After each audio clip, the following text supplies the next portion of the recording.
1992-yil 10-dekabr O'zbekiston Respublikasining davlat madhiyasi to'g'risidagi O'zbekiston Respublikasi qonuni qabul qilingan kun. Qonunda madhiyamiz davlat suverenitetining ramzi. Unga katta ehtirom bilan qarash har bir yurtdoshimizning vatanparvarlik burchidir, deb belgilab qo'yilgan. O'zbekiston fuqarolari, shuningdek, mamlakatimizda yashab turgan boshqa shaxslar ham madhiyamizning hurmat qilishi shartligi alohida ta'kidlangan.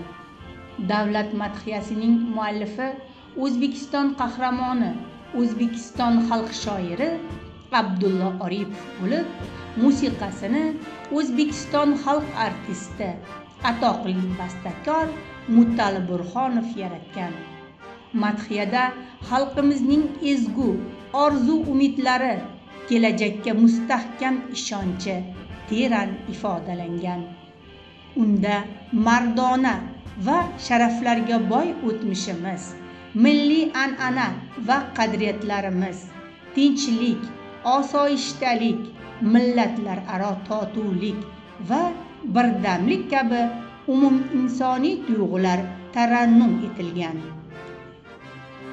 O'zbekiston Respublikasi madhiyasi yoshlarda vatanga muhabbat, boy tariximizga, milliy o'zligimizga chuqur hurmatni shakllantirishda, farzandlarimizning har tomonlama barkamol va yetuk insonlar bo'lib voyaga yetishida muhim tarbiyaviy vosita bo'lib xizmat qilmoqda.